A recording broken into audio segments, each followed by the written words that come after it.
Bismillahirrahmanirrahim. Assalamualaikum warahmatullahi wabarakatuh. Apa kabar kalian semua? Semoga kalian selalu dalam keadaan sehat walafiat. Seperti pepatah, tak kenal maka tak sayang, maka izinkan saya untuk memperkenalkan diri. Nama saya Lutifa, mahasiswi dari UIN Syarif Hidayatullah Jakarta, yang akan mengajar kalian untuk sementara waktu di mata pelajaran matematika wajib yang sebelumnya diajarkan oleh Bapak Imam. Baik, untuk pertemuan kali ini, materi yang akan dibahas yaitu mengenai perbandingan trigonometri. Nah, sebelumnya perlu kalian ketahui bahwa ilmu trigonometri sangat bermanfaat dalam kehidupan sehari-hari. Misal, kalian pernah nggak sih melihat gedung yang tinggi, pesawat yang sedang terbang, tebing di tepi pantai, ataupun gunung?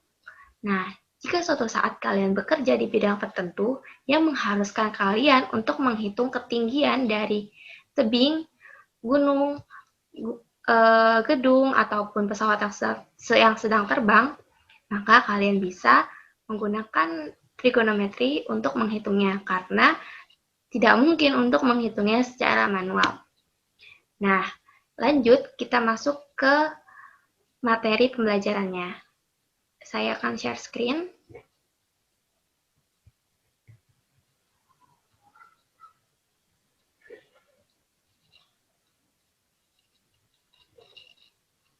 Nah, ini ya.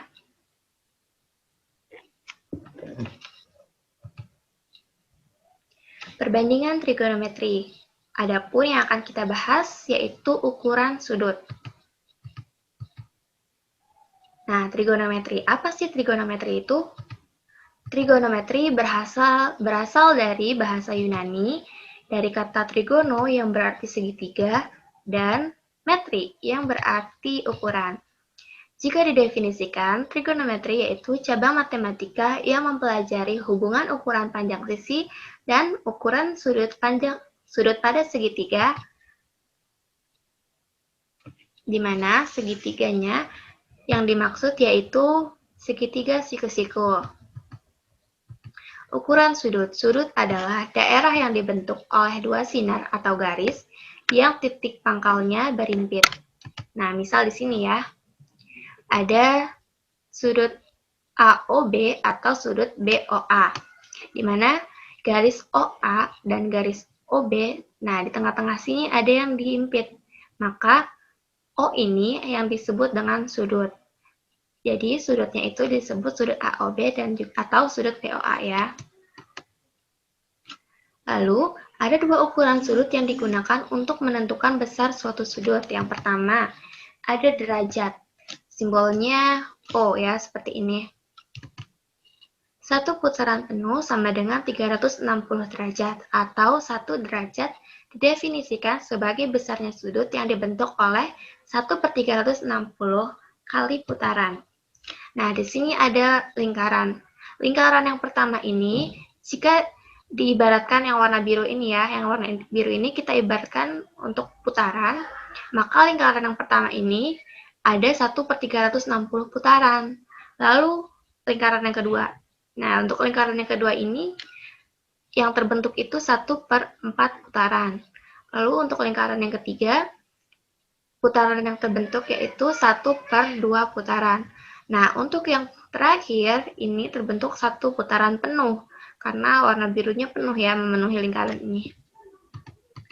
Lalu yang kedua ada radian, simbolnya rad. 1 radian atau 1 rad didefinisikan sebagai ukuran sudut yang berada di antara dua jari-jari lingkaran dengan panjang busur sama dengan panjang jari-jari lingkaran. Nah, misal gini, di sini ada 1 lingkaran penuh. Lalu di sini ada sisi OA yang sama dengan jari-jari. Di sini kita sebut jari-jarinya itu R. Lalu di sini juga ada B sama dengan jari-jari R. Lalu di sini ada panjang busur.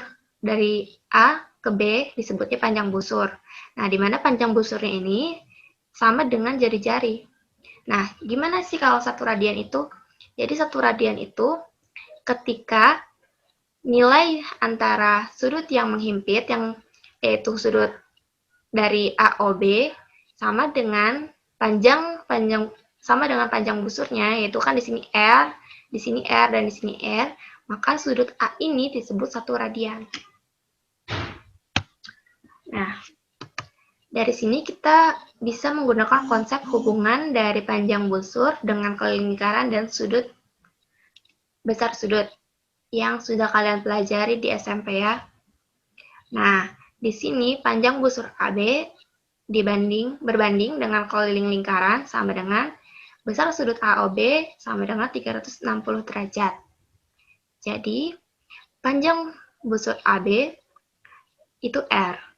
R per keliling lingkaran. Apa rumus keliling lingkaran? Keliling lingkaran itu kan rumusnya 2πr. Jadi, R per 2πr sama dengan sudut AOB. Nah, sudut AOB ini kan sudut A nih. Ini kan sama dengan 1 radian. Jadi, kita tulis 1 radian per 360 derajat. Lalu, R per 2πr, di mana di sini kan R dengan R habis ya, 1 per 2pi, sisa 2pi ya. Sama dengan 1 radian per 360 radian. Nah, di sini kita gunakan konsep kali silang, di mana 2pi dikali dengan 1 radian sama dengan 1 dikali 360 derajat, sama dengan 360 derajat. 2pi radian sama dengan 360 derajat, yang berarti pi radian sama dengan 180 derajat. Lalu, hubungan satuan derajat dengan satuan radian adalah satu putaran sama dengan 2pi radian. Nah, kita punya kan, tadi kita tahu bahwa 360 derajat ini sama dengan 2pi radian. Lalu, untuk satu derajatnya berapa pi radian sih? Nah, caranya kita bisa seperti ini menghitungnya. 360 derajat sama dengan 2pi radian. Lalu, kedua ruasnya kita bagi dengan 180 derajat. Hasilnya 2 derajat sama dengan 2pi per 180 derajat radian. Lalu, kedua ruasnya kita bagi dengan 2. Jadi, 1 derajat sama dengan pi per 180 derajat radian. Nah, jadi kita udah punya nih, 1 derajat itu nilainya pi per 180 derajat radian. Lalu kita juga punya tadi, 2pi radian sama dengan 360 derajat. Lalu pi radian sama dengan 180 derajat. Nah, kalau 1 radiannya berapa sih? Nah, jadi 1 radian itu sama dengan 180 derajat dibagi pi. Kalau kita hitung ya, kan pi itu nilainya 3,14. Maka 180 derajat dibagi 3,14 nilainya kongruen dengan 57,3 derajat. Jadi 1 radian itu sama dengan 180 derajat per pi, atau sama juga dengan 57 per 3, atau 57,3 derajat. Nah, kita juga bisa mengubah dari bentuk derajat ke radian ataupun dari radian ke derajat. Caranya bagaimana? Caranya dengan mengkonversikannya. Seperti ini nih. Konversi X derajat ke radian dengan mengalihkan X dikali pi per 180 derajat. Nih, dari sini ya. Dari derajat ke radian, maka menggunakan rumus ini. Misalnya kita punya 45 derajat. Kita mau ubah nih ke bentuk radian, maka gini caranya, 45 derajat dikali pi per 180 derajat radian. 45 derajat dikali pi per 180 derajat radian, maka hasilnya pi per 4 radian. Tinggal dihitung aja yang ininya. Lalu yang kedua, konversi X radian ke derajat dengan mengalihkan X dikali 180 derajat per pi. Nah, di sini dari radian ke bentuk derajat, caranya dengan mengalihkan dengan ini, 180 derajat per pi. Misalnya, kita punya 3 per 2 pi radian. Maka, 3 per 2 pi radian dikali 180 derajat per pi. Hasilnya, pi dengan pi kan habis ya, 1. Lalu, 3 dikali 180 derajat, yaitu 540 derajat, dibagi 2, sama dengan 270 derajat. Nah, jadi seperti itu ya, cara mengkonversikan atau mengubah dari derajat ke radian atau dari radian ke derajat. Nah, contohnya seperti ini. Tentukan ukuran sudut 1/6 putaran ke dalam bentuk derajat dan radian. Jawab. 1/6 putaran sama dengan 1/6 dikali 360 derajat. Sama dengan 60 derajat. Kenapa di sini kita kali 360 derajat? Karena satu putaran itu ada 360 derajat. Jadi caranya seperti itu. Hasilnya 1/6 putaran sama dengan 60 derajat. Nah, untuk mengubah dari 1/6 putaran ke dalam bentuk radian, kita bisa gunakan bentuk derajat ini nih. Dari bentuk derajat ini, kita bisa konversikan ke dalam bentuk radian. Nah, konversi bentuk derajat ke radian. 60 derajat dikali pi per 180 derajat radian. Seperti ini ya caranya untuk mengubah ke bentuk radian. Maka hasilnya pi per 2 radian. Ini tinggal di 60 dibagi 180 aja ya, seperti itu. Jadi 1/2. 1/2 dikali pi, maka pi per 2 radian. Lalu yang kedua, contoh yang kedua. Ada tentukan ukuran sudut 10 pi radian ke dalam bentuk derajat. Lalu berapa putaran yang akan terbentuk? Nah, di sini kan kita ditanya nih, berapa derajat dan berapa putaran yang terbentuk. Maka yang pertama kita lakukan yaitu mengkonversi bentuk radian ke derajat, karena kita punya 10 pi radian ya. 10 pi radian, kalau diubah ke bentuk derajat, maka kita harus mengalihkannya dengan 180 derajat per pi. Jadi 10 pi dikali 180 derajat per pi hasilnya. Di sini pi dengan pi kan habis ya, 1, nggak usah ditulis lagi. Jadi langsung aja 10 dikali 180 derajat, maka hasilnya 1800 derajat. Jadi 10 pi radian sama dengan 1800 derajat. Lalu berapa putaran 1800 derajat itu? Nah, kita bisa manipulasi di sini. Di sini, karena satu putaran itu 360 derajat, maka 1800 derajat itu 360 dikali berapa? Karena 5 dikali 360 derajat itu 1800, maka kita bisa gunakan 5 dikali 360 derajat dikali 1/360 derajat putaran. 360 derajat dengan 360 derajat di sini kan habis ya. Sisa 5 dikali 1 putaran, maka hasilnya 5 putaran. Jadi untuk 10 pi radian itu sama dengan 1800 derajat, sama dengan juga 5 putaran yang terbentuk. Seperti itu. Lalu contoh yang ketiga nih. Saat ini jam menunjukkan pukul 9 waktu Indonesia Barat.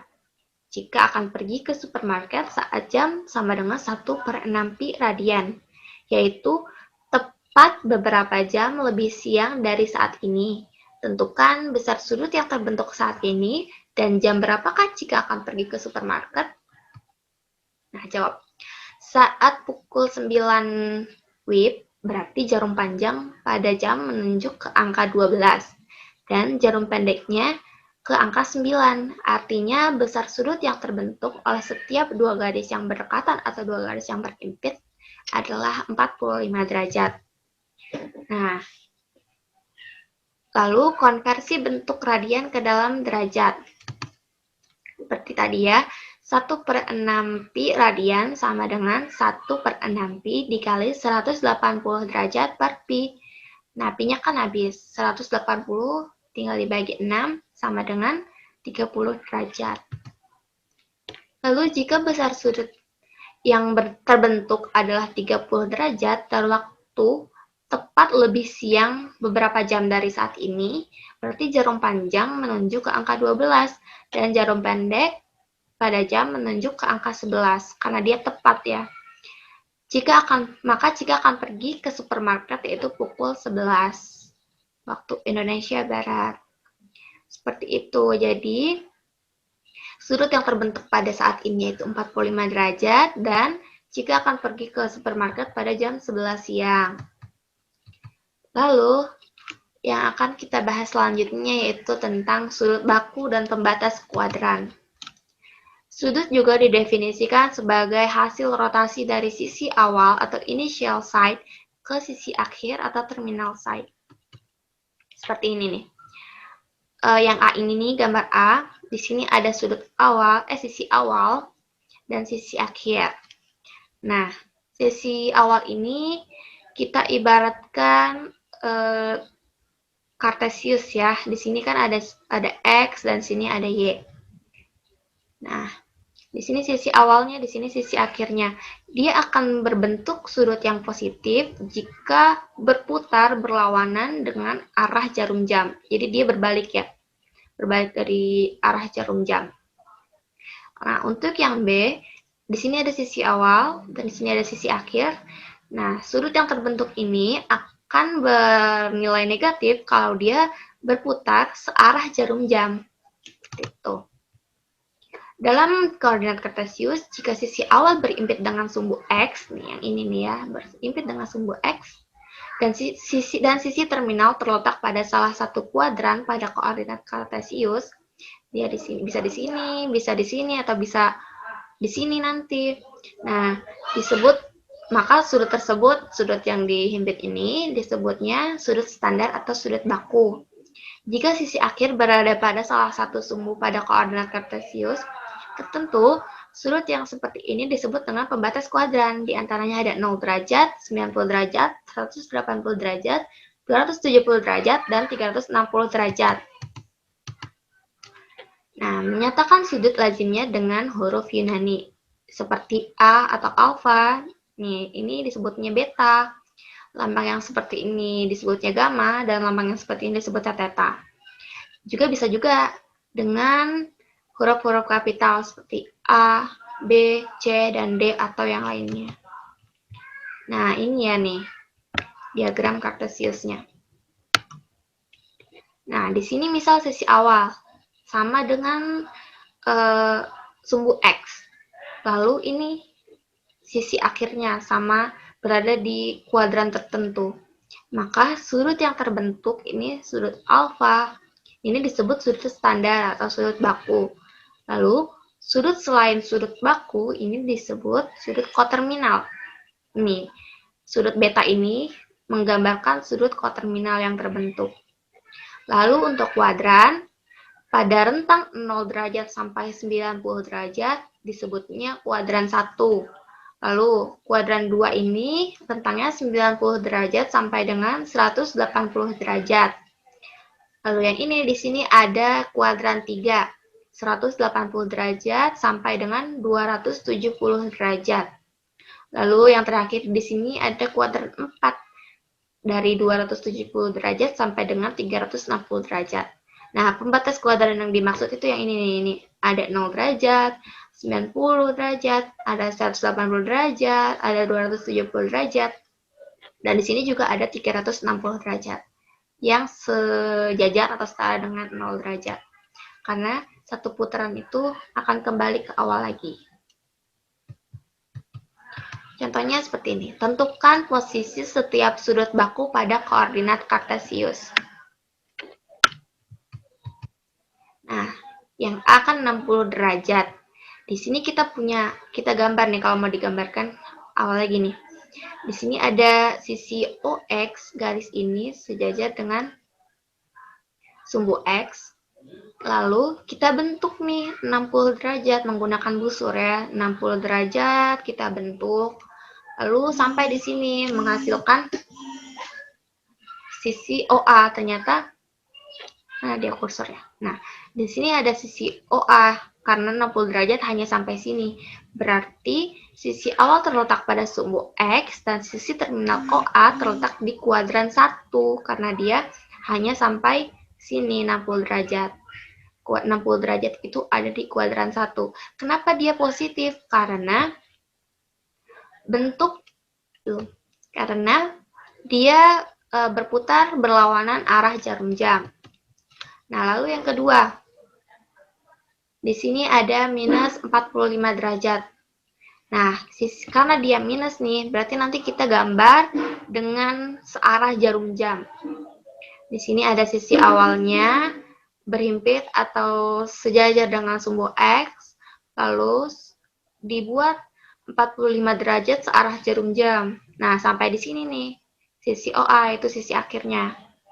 Sampai di sini. Nah, kita tahu bahwa sisi awal terletak pada sumbu X dan sisi terminal OA terletaknya di kuadran 4. Iya, kenapa di kuadran 4? Karena di sini terbentuk sudutnya gitu. Perbedaannya gimana nih antara gambar yang A dengan gambar yang B? Kita lihat di soalnya. Di soal ini kan yang A positif, maka kita gambar berlawanan dengan arah jarum jam agar sudut yang terbentuk positif. Kalau dia negatif, berarti kita gambarnya searah jarum jam agar sudutnya negatif gitu. Sudah. Terima kasih. Semoga apa yang saya sampaikan bisa dipahami dengan mudah oleh kalian. Saya tutup ya. Assalamualaikum warahmatullahi wabarakatuh.